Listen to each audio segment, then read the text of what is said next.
You're listening to Opera Box Score. Let's get ready to rumble!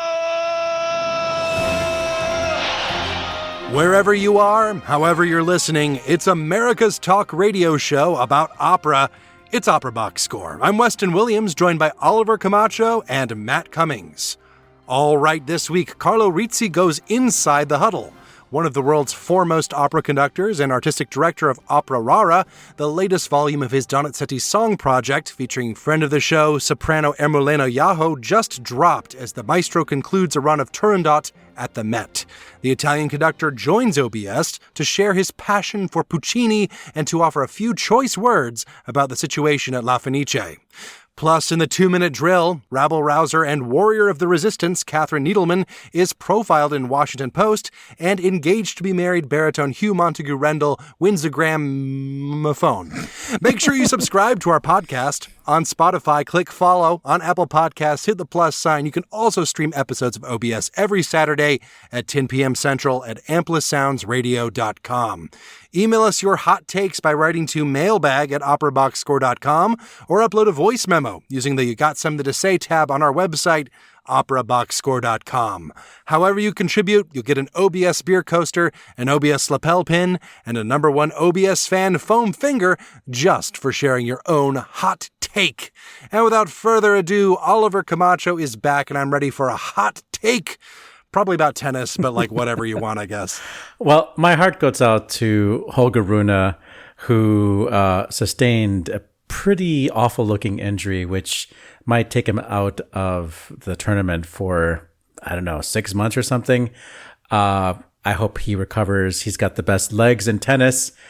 He's a real brat. He's one of those kids. It just seems like he grew up with so much privilege. You just want shut up. But he's cute, so you got to give him that. But I wanted to talk about the Sonnambula in HD that I saw for the weekend. And he wants to talk about the Sonnambula before I get introduced because he's very important. Well, I want to stretch out my time because I barely talk on this podcast ever. So Nadine Sierra sang Sonnambula. She did not call in sick, and neither did Javier Anduaga. I forget his name. Gosh, but I want to say that Peter Gelb came out. This is the season premiere of the HD season. Peter Gelb came out. Rhiannon Giddens introduced him, and he wanted to greet Did he the audience. beg the audience's indulgence? No, he said basically you don't do this opera unless you have world-class singers in the lead roles. Fair enough. And he went as far to say I wish I could quote him, but he said something along the lines of, and we have two of the world's best singers today. And I would agree that Nadine Sierra is at the peak of her technical ability and is really able to sing Bellini. And I have my reservations about Nadine Sierra artistically. I adore her voice, but I think she's one of those singers that her technique is so good that you really get a sense of her phrasing and her artistry. You're never thinking about her technique. And sometimes it's thrilling to know that a singer might not have the notes or might not be able to get through a phrase or something like that. That's part of the enjoyment. Yeah, that's why people like Renata Tebaldi so much. Yeah. With Nadine Sierra, you always know she's gonna execute what she intends to execute. So it really is, you're really listening to her as an artist trying to make a statement about this music. And I feel like she has so much technique that she needs to be organized by somebody. I think somebody has to really keep her in line to make things feel stylistically appropriate and to fit with the rest of the show. And I have to say that Riccardo Frizza, the conductor, did really do a great job of supporting her and meeting her at the ends of her phrases, because she really stretched some stuff out. But she ended up singing everybody off the stage. Nobody could hold a torch to what she was doing in this performance. In fairness, I don't know that they really get much of an opportunity to in the music as it is. Yeah, written. well, Xavier's as Elvino, he was not set up for success because the expectation, I think, was so high because Nadine was doing so well. And maybe he was still recovering from whatever made him cancel last week. But also the stage direction, which I really liked, by the way. I thought that Rolando Villazon's vision for the show was very clever, but it sort of handcuffed the Alvino to be sort of stoic in the first act. And I think Jabier was trying to sing stoically, and I don't think you could sing bel canto stoic. I think bel canto, like Baroque music, has to be so obvious, has to be so hard on your sleeve, and it doesn't fit. So I'd like to hear Jabier in a different day to see if he actually has the goods. But she did incredible. It was mind blowing. So. Well, now that we've gotten Oliver off of his soapbox, Matt Cummings, how are you doing? What's going on? Well, I've just been sitting here tapping my foot, interrupting as much as I'm allowed to. We do have, since Oliver got his little soapbox, I think Matt and I could talk a little bit about the Lyric Opera of Chicago's Medea, which we both saw. Apparently, we were both there at the same time, and I was not aware, but because I am 30,000 feet tall. Yeah, just head and shoulders above the audience. So I'm descending down. This was the production by David McVicker, and of course starring Sandra Radvanovsky, Sandra Hive, Rise Up. Oh, who? Never heard of her.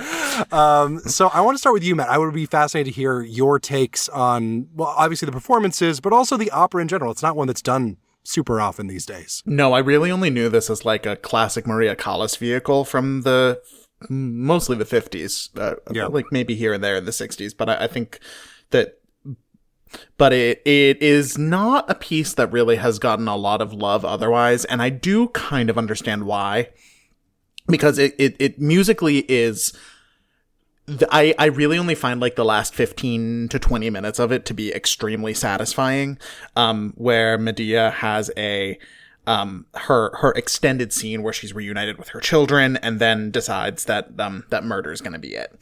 And so that was really the only part of the opera that I was super familiar with from having listened to the Callas recording of that final scene years and years ago. And she absolutely did deliver. I mean, it is a rangy role. There's a lot in the basement, actually. And I was surprised by that. And it's a very declamatory role. So I see why this was such a like a calling card role for Maria Callas, because you just have to like spit out these venomous lines and then like 20 seconds later blast a high note. Yeah, it has the feeling of like if Richard Strauss was alive in 1795 and had to crank out Elektra, you know, which I think is kind of a compliment, at least from a dramatic perspective. I think that musically speaking, it was, I think hampered a bit by, the era in which it was being written, because there are several moments which felt very almost experimental to me, but not in a way that, it reminds me of like a Gluck opera or something where it's like, ooh, there's lots of interesting ideas there, but like, is it coming across, It definitely feels like the midpoint of like Gluck and Beethoven, but like much more on like the classical formalism side of things. And there are like long choral scenes that just kind of like, they're about to cadence, but they don't. They're about to cadence, but they don't. They're about to cadence, but they don't. And the opera chorus, I think, also sounded like pretty excellent. Yeah. But musically, it just wasn't always. It didn't always do what I expected it to do, and so it wasn't totally satisfying in that way. I do remember when this production was in rehearsals at the Metropolitan Opera, reading about Sandra talking about how much Pilates she had to do in order to get in fighting shape for this role. She really had to. I don't think for the first half of the opera, she was standing up and singing at the same time. She was crawling around, kind of spitting at people at weird positions. Truly writhing up and down a staircase. It was great. I loved every second that she was on stage and doing her thing, which is most of the opera. I think that, there's something, she just has such a powerful voice, and it's so suited for a role like this that has like, you have to have that edge. You're not necessarily trying to sound pretty at all, and you're just kind of like spitting whatever you can out there. There are moments where her lines and even her gestures are absolutely ridiculous, but they're so theatrical in a way that makes you buy it. And I think Sandra did an incredible job all the way through, and I was just like giggling in my seat the whole time. And it's not just like it's all rage all the time, because there are a lot of shifts where she has to either pretend to be tender to trick the Jason or the people in Corinth, or where she really does have second thoughts about going through with her plot of revenge. And like there just not very many singers out there who can really nail those turns on a dime, not just dramatically and with their physicality, but vocally to shift in her tone from like this very wistful floated place to like all of a sudden she pulls out a dagger and also her voice turns completely steely. Like it was very effective. Matthew Polenzani, I also thought sounded like $1 million, and really, really impressive performances from friend of the show, Elena Villalon, in the worst named character in opera, Glauce, and Zoe Reams as Medea's attendant, Neris. Who gets a full-on aria. How many people who like, it's like if Clotilda got an aria in Norma or something like that. Joan Sutherland wishes. It's a very interesting opera. It's so early in the development of romantic opera. There's a lot of like kinks being worked out, which kind of makes it interesting. I would love to see a period instrument performance of this piece to see how it kind of sounds within that context. In terms of the production itself, it's a David McVicker production. So if you hate David McVicker... So it's very dark and people are wearing kooky costumes. Exactly. I thought I really liked the production. I'm not a David McVicker hater, unlike some people. I really enjoyed, there was a large mirror in the back that was sort of slanted down towards the stage so you could get the front on view, but the mirror provides this top down context, and they did some interesting projections.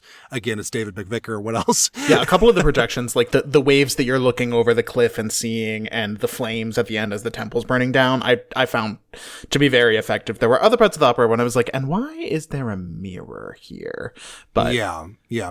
There were some interesting choices. Like there was, I think it was like the crew, the Argonauts, I suppose, who were just part of the chorus, just kind of like every time they were on stage, they were doing something a little goofy in the background that I could never fully grasp why. Oh, those were definitely supernumeraries. No one in the chorus is going to behave like that on stage, carry on and conduct such hullabaloo. Very much no decorum from the supers.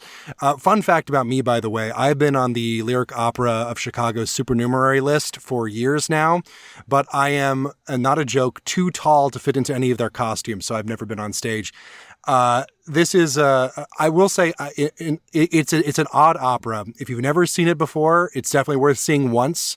And even if you are like, Medea, whatever, I do think it's absolutely worth it to go see Sandra Radvanovsky, if nothing else. I think the overall production was very effective.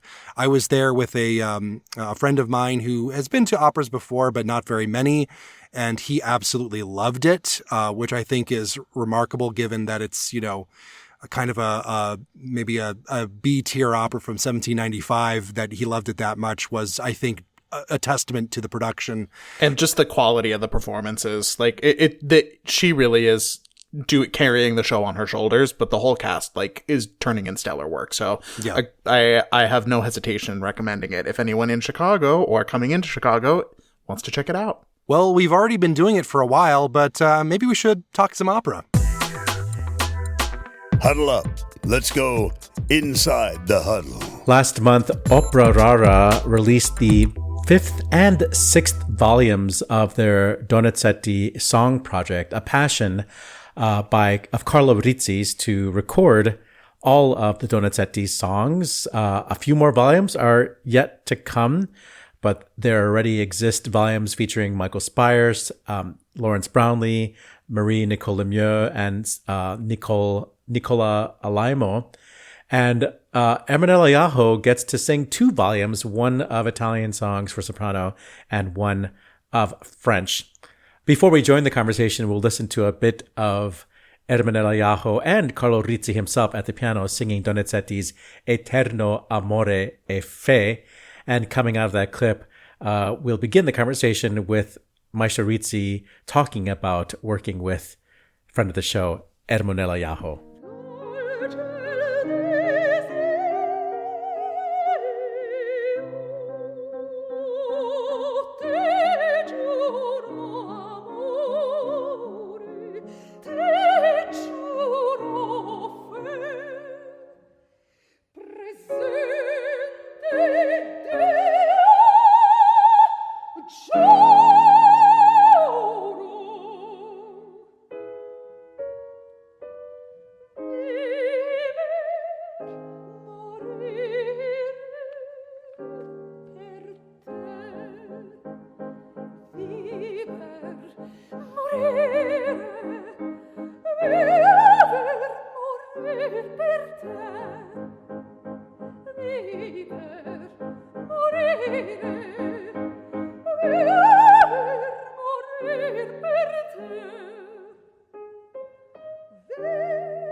Well, let me tell you this. The first time that I worked with Ermonela was in Bohème, I think about 16 years ago. Yes, something like that. And we both cried every performance that we were doing. Not because it was bad, obviously, because the way that Ermonela lives through the music and the connection that we had was so wonderful that I think that there are some artists, and she's one of these, that can really use the voice as a medium of communication, not just of singing, because she lives what she sings. The music is not just she sings the music.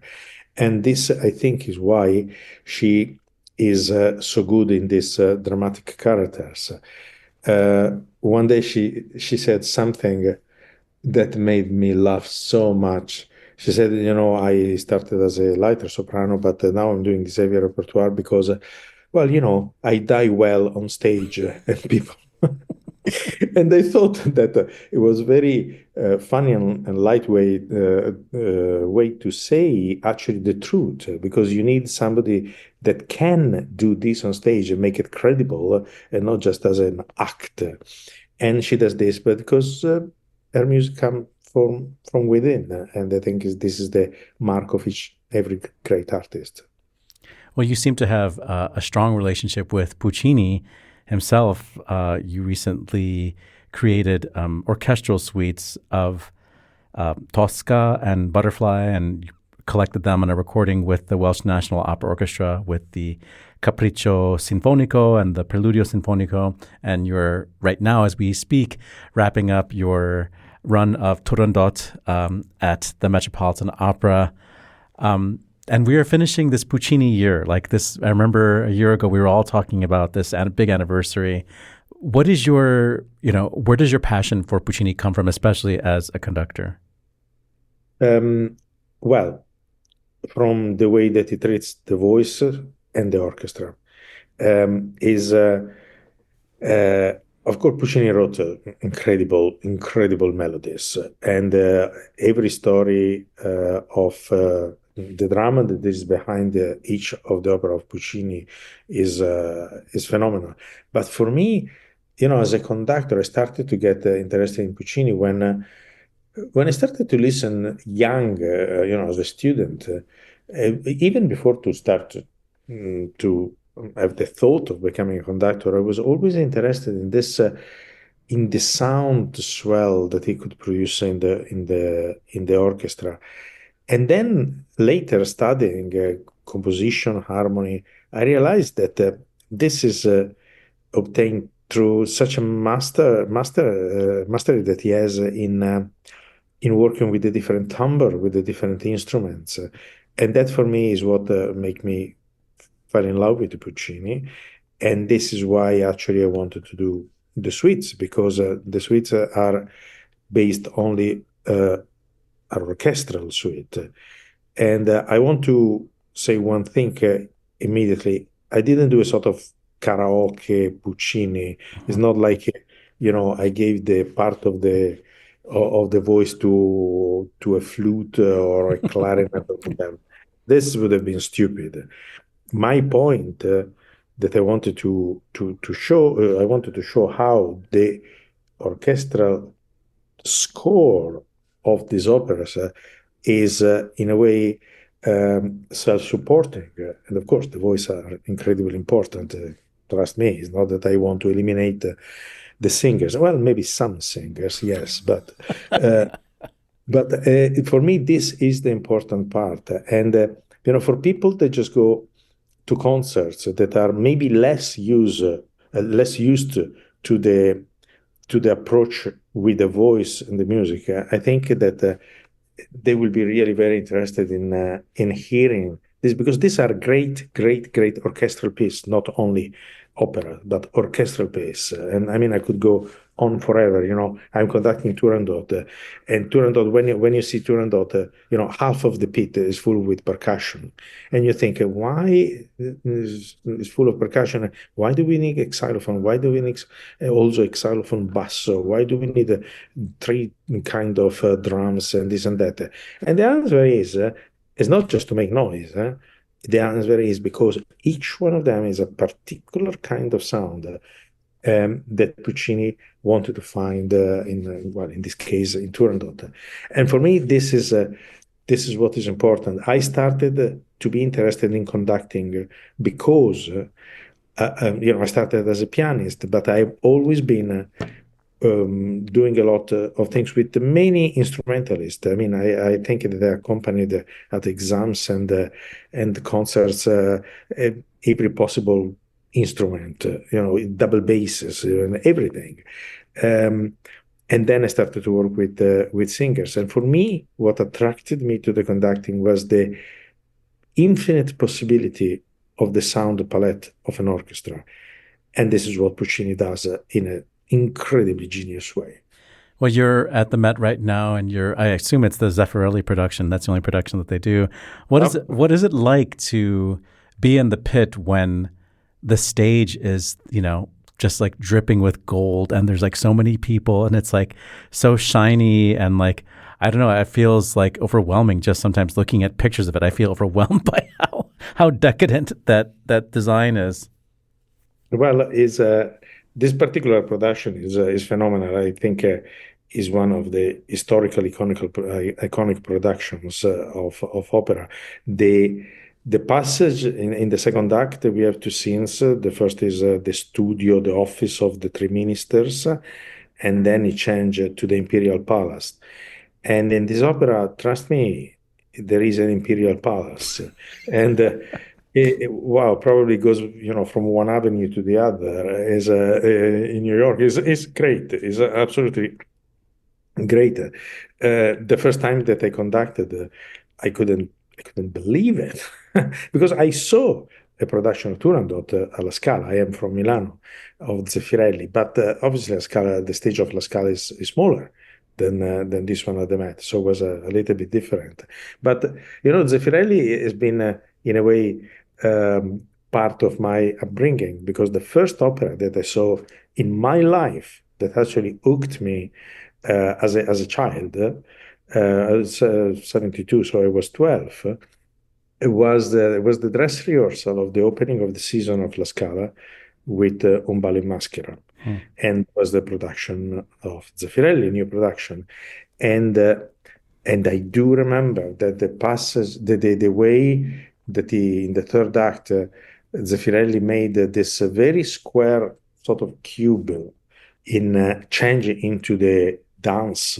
I was there honestly with my mouth open because I couldn't. I thought it was magic. It was just magic, and from that moment I really loved opera, but not because of the visual, but because the music adds something to the words that is indescribable. If I say something just talking, of course, great actors, they do it when they do play. But with the music, there's always a different layer. Is like a different kind of language, and I think that in some ways touches more deeply than the heart of people than just words. And Zeffirelli knew this. Zeffirelli knew how to, to steer the audience toward these emotions. By chance, do you remember who the Gustavo was in that production? I think it was Pavarotti. Okay, good.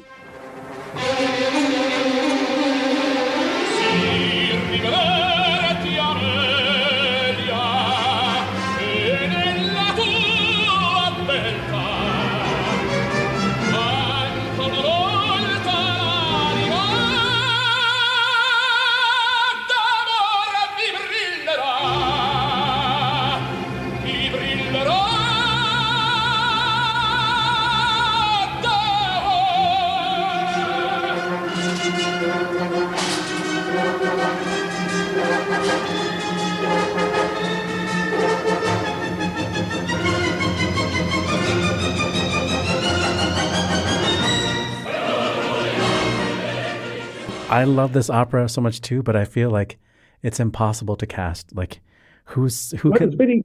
It's very difficult because you need three voices actually that have the power, because you need the power. When I talk about power, I don't talk necessarily just about decibel, but the color, the the way of being of the voice, because many singers can sing the notes, but it's not necessarily the right color of the voice. I mean, cars can go from A to B. Every car can do that. But how? Well, that is a different story, of course. You need to have the right engine to do it. But also at the same time, in Ballo e Maschera, all the three main characters, they need to have a flexibility in the voice. Take the aria of the baritone. E start eri tu che macchiavi quell'anima. It needs to be really very strong at the beginning of the third act, when he have the quintet, when they decide when he decide to kill but then when in the aria, when he goes to O dolcezze perdute, O memorie, that is an aria that is real pure bel canto. Yeah. Need to have a voice that is able to do both things, and for the soprano is the same, the second act, and the tenor too. I mean, the duet in the second act is so incredible. It's so punishing. Every time I see this opera, I feel like my larynx go up during that duet. It's like, how do you sing that? It just gets faster and higher and louder. The finale is really very, very difficult, but if works, is magic. Yeah. Well, Maestro, before we go, I have to ask you about something that's happening in your country. You might have heard about this woman named Beatrice Venezzi. I wonder if you have anything to say about what's happening over there at La Fenice. Look, it's very simple. First, I'm not going to give a judgment on Beatrice Venezzi, because I don't think it's necessarily my place. But there are two things to say. One is this one. Being a music director, and I know because I've been music director, and being a conductor is a very particular kind of role. You work with the orchestra and the choruses, of course, but mainly the orchestra, for 5-6 hours a day. And it's not like working in an office. When you work in an office, to your desk, you open the computer, you get a sip of coffee, then you do it, then you think, then you start again, then you chat with a colleague. When you are in an orchestra, you are there doing the rehearsal, just that. And the person that is your referent is the conductor. And I always think, if I would be in an orchestra, I would want the guy or the lady that is in front of me to be able to tell me, to inspire me Also, parenthesis, let's remember that orchestra musicians, they've studied for at least 10 years. They are at the top of the profession, So the conductor needs to be able to tell something, needs to be able to show them not that he's better, but that he can, conductor, comes from the Latino, conducere, bring with you, with yourself, take with yourself. And I prefer this word to the Italian direttore. Direttore is somebody that show you the way, the direct. Conductor means, take with you. And I think that this is the key of a successful conductor, that he convince the musicians to come with him in the journey of the music. To do this, of course, you need to have, as we say, the tools of the trade. You need to be able to conduct. So this is the first and most important thing. Being able to conduct comes down to many different things. There are some people that conduct, the technique of Lorin Maazel, that was phenomenal technique, was different from the one of Claudio Abbado, different from one of Kleiber. They were all great conductors, so there's not one way to conduct, but they need to be able to conduct. So this is the first thing. If you put somebody in front of an orchestra, you need to put in front of an orchestra somebody that actually does know how to do the work. And this is the first thing. The second thing, what happened in Italy in the Teatro La Fenice is that this conductor, Beatrice Venezzi, is sponsored, let's say, by the government. And the government in this moment in Italy is right-wing. So a lot of people say, people are against her because she's right-wing. I personally don't think so. Let's remember that when I was growing up and the political situation in Italy was different, there was a certain conductor called Claudio Abbado, there was a certain pianist called Maurizio Pollini, there was a certain composer called Luigi Nono, that they were all sponsored, if you want, by the Communist Party, Partito Comunista. Everybody knew it. They were not making a secret of the fact that this was their belief. But my God, one was Pollini, one was Abbado, one was Nono. So thank you very much. One of the best composer, the best pianist, and the best conductor. So I don't think that the problem is right, left, or whatever. I think that the problem is that the person that is in charge, that the responsibility toward the public, toward the people that actually, support the theater, the responsibility to create good music has to be able to do the job. That's it.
The finale of Donizetti's L'esule di Roma, featuring Albina Shagimurotova with the Opera Rara Chorus and the Britain Sinfonia, conducted by Carlo Rizzi, from the complete recording of L'esule di Roma from the Opera Rara label. My thanks to Opera Rara's hack PR team for connecting me with Maestro Rizzi. I will be featuring Maestro Rizzi in a long format interview on WFMT in December. Stay tuned for that. One of my favorite things about whenever we get to talk about or to someone from Opera Rara is being able to say Opera Rara several times. Yeah. Because it's one of those company names that just Opera Rara, Opera Rara. It's so wrong. Oh, I forgot to mention, in the middle of our interview, I just had to play that transition in Un ballo in maschera that Maestro Rizzi was talking about. That was from 1986 Wiener Staatsoper, conducted by Claudio Barra with Pavarotti. The dream team, truly. Make sure you subscribe to our podcast if you're listening to us right now. Say Opera Rara over and over again. On Spotify, click follow. On Apple Podcasts, hit the plus sign. Make sure you tell all your friends who might even be slightly interested to join us, listen to the show. We always are looking for more people to join the OBS team and to join the Sandra Hive. So it's not just me and Matt Cummings. But, as long as it's just us two, it's pretty good. 2 Minute Drill, it's right now. This just in. The 2 Minute Drill. All right, listen up. Here's everything you need to know about what happened in Operaland this week. The reach of classical music iconoclast Kathryn Needleman is now expanding past her tens of thousands of social media followers. She spurned the concertmaster's advance. Now she's classical music's Me Too vigilante, reads the headline of a profile in the Washington Post. Baltimore Symphony oboist Kathryn Needleman's online shaming campaign has sidelined several musicians and outraged others. But since you listen to the podcast, you've been beating the spread already with classical music's avenging angel. Vice President of the European Parliament, Pina Picerno, is protesting the hiring of Russian-based Ildar Abdrazakov at Teatro Filarmonico in Verona. First of all, let's remember what we have already done, what we are doing now, and what we will always do. Fight together for democracy and against the propaganda of criminal regimes, tweeted the politician on X. Abdrazakov, a member of the Presidential Council for Culture and Art in Russia and a known supporter of the Putin regime, was announced to open the Teatro Filarmonico's new season, marking his return to Italy. Malmo Opera has been recognized as the first opera house in Europe to be verified for economic, environmental, and social stability. The achievement comes after an audit of the company's practices, from materials used in costumes, masks, and scenography, to travel policies and community engagement initiatives. Said CEO Christina Hernal, "Sustainability must become part of everything we do every day. The verification gives us a systematic way to work with this and shows that we are on the right track.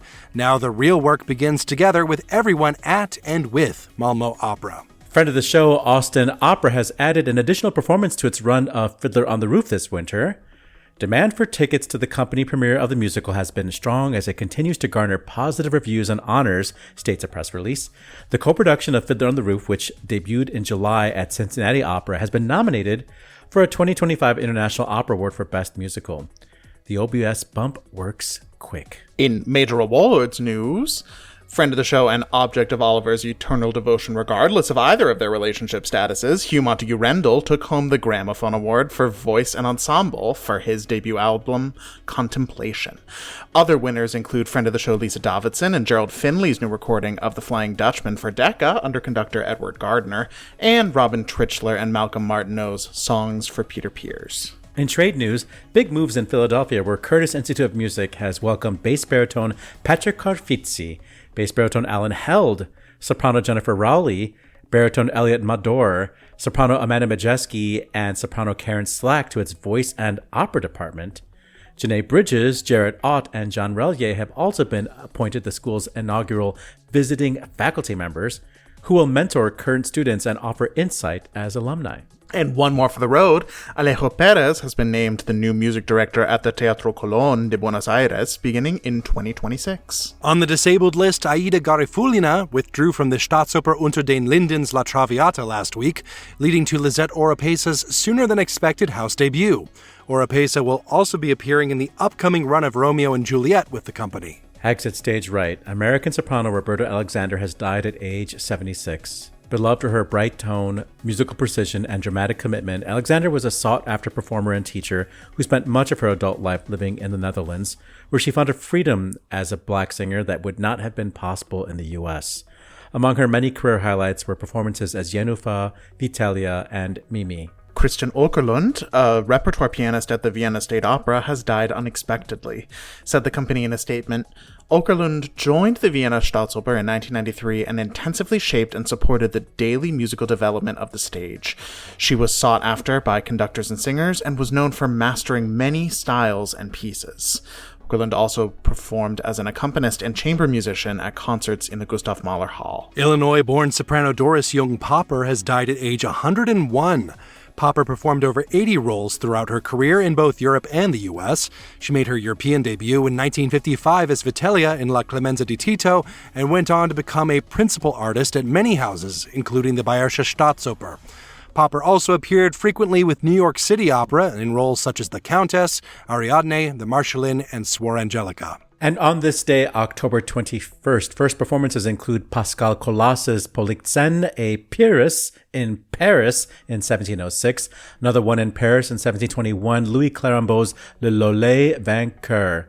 In 1727 in London, it was the first performance of Attilio Ariosti's Teuzzone, my favorite. And in 1772, Antonio Salieri's La Secchia Rapita in Vienna.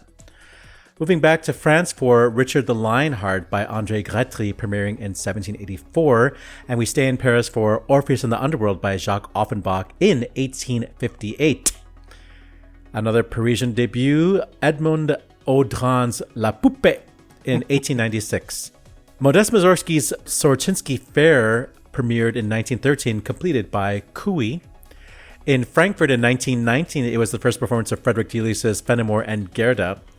In 1956, Giancarlo Menotti's magical fable The Unicorn, the Gorgon, and the Manticore premiered at the Library of Congress in D.C., and a French opera for Menotti, Le Dernier Sauvage, in Paris in 1963. Some birthdays on the 21st. In 1818, the English tenor John Sims Reeves was born. Puccini librettist of La Bohème, among others, Giuseppe Giacosa was born in 1847. French composer Joseph Canteloube was born in Annonay in 1879. Italian bass, then baritone, then tenor Marcello Govoni was born in Bologna in 1885. French tenor Jean Planel was born in 1903, and Algerian bass Henri Medus was born in Guelma in 1904. Sir George Solti, the famous conductor, pianist, and Hall of Fame member of OBS, was born in Budapest in 1912. American tenor John Alexander was born in Meridian, Mississippi in 1923.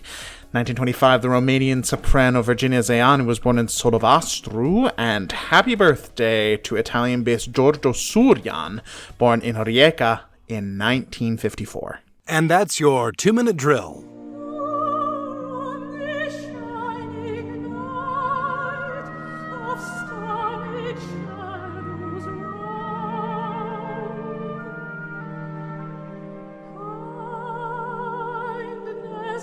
Watch for me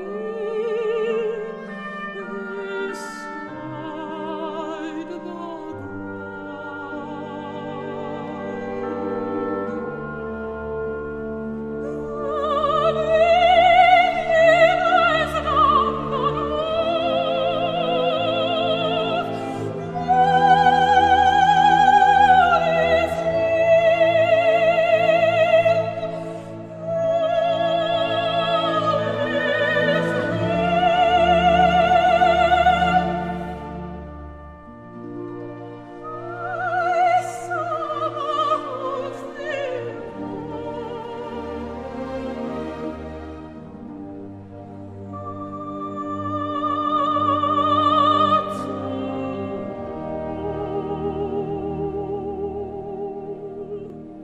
That was an absolutely gorgeous recording of Roberta Alexander singing Barber's Shore on This Shining Night, the orchestrated version. Just an incredible singer who, despite the fact that we do have a good number of recordings from her, just not enough testaments to her greatness, I would say. I'll point everybody to a friend of the show, Counter Medley podcast, hosted by Daniel Gundlach. He just dropped earlier this week a tribute episode to Roberto Alexander, and he always has access to things that we can't find elsewhere. I've been a fan of Alexander's since I was in college. Actually, I remember listening to her recording of Charles Ives' songs to learn some of those damn things. She's a really good musician on top of having a really beautiful voice. And I always loved her Dona Elvira under Arnoncourt. It's a crazy cast. It has like Gubarova as Donna Anna. And I want to say Barbara Bonney is singing that would make Zerlina on that sense. recording. Yeah. Thomas Hampson et al. So we're sad about Roberta Alexander. She was singing until very recently. I remember She apparently was preparing for performances of everyone's favorite opera, Louise, at the time of her death. Oh, Aix-en-Provence. Yeah, she was supposed to be in that. But she also famously was in a HD performance of Elektra as the fourth. The fifth maid, or the overseer. Yeah, the one who like is trying to rebel. I think that's the fifth maid. Yeah, fourth maid, fifth maid. You know. One of And when those. she came out for her bow, like the audience was like so excited for her. Not much news this week. I mean, the Bratsukov is an ongoing story about his career, and yes, good on Pina Picerno for reminding us that this is still a thing.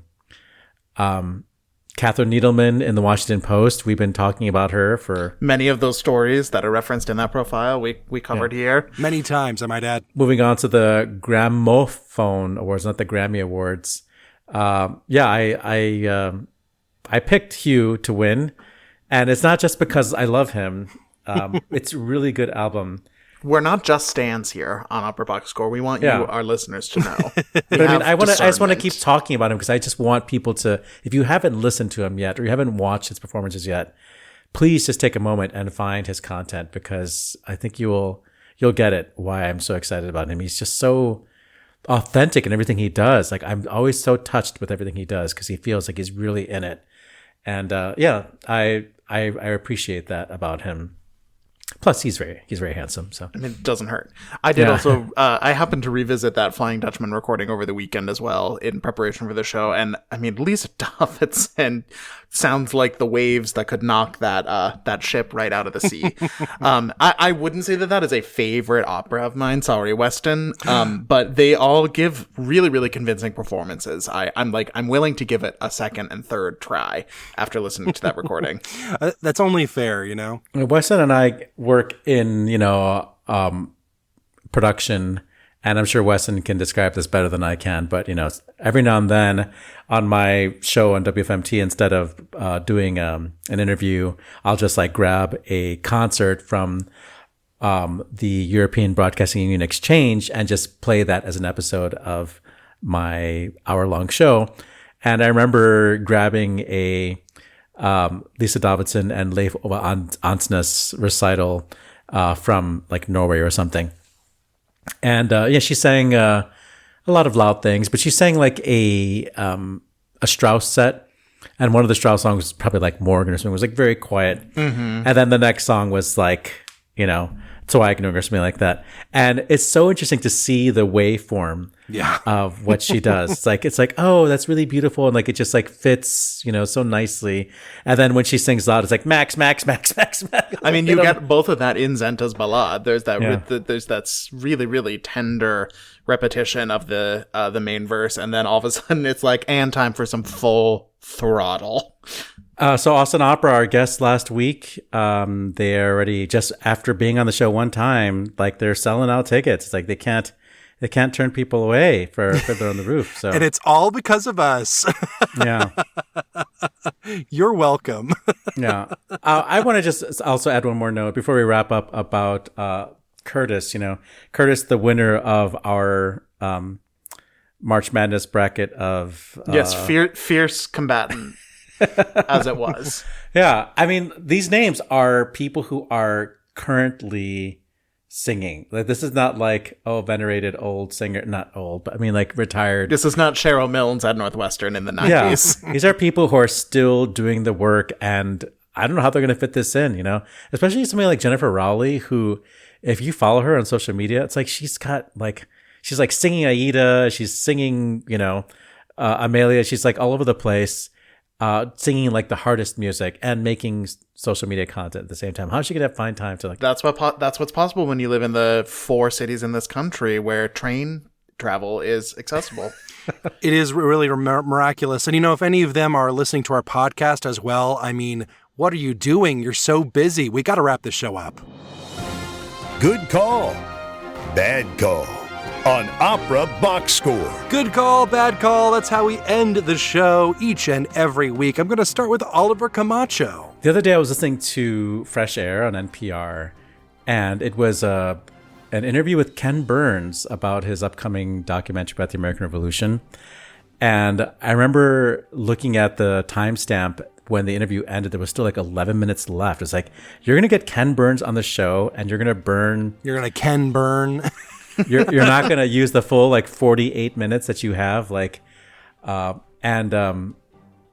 rest of the show was devoted to Julia Geneva. So randomly, the classical music critic, I think Lloyd Schwartz is his name, just like wanted to talk about Julia Geneva just so randomly, apropos of nothing. It's like, I've had this recording on my desk. I've been meaning to listen to it. And like, I finally listened to it. It's like, oh my God, she's so good. And like, people just played like, I don't know, 3 different Julia Geneva recordings, which was just a real surprise. And so we'll link to that good call. She's one of my favorites too. You can listen, but you can see that good call on the webpage of this episode at operaboxscore.com. Matt Cummings. I don't know if this show has made it into my long list of TV shows that I tell our audience to watch, but this one is especially apropos for opera lovers out there, because if you are not watching the Good Wife spinoff Elspeth yet, you are missing out. This is a show that takes everyone's favorite recurring character from everyone's favorite law school education, The Good Wife, and gives her a show with the premise of Columbo, where first you see the crime being committed and then you get to watch her as she figures it out. And they definitely have some big time OBS potential listeners if they're not listening already, because there have been 2 separate episodes that included opera references so specific that I spat out what I was drinking while I was watching them. And I don't want to actually say what they were because like they are so good.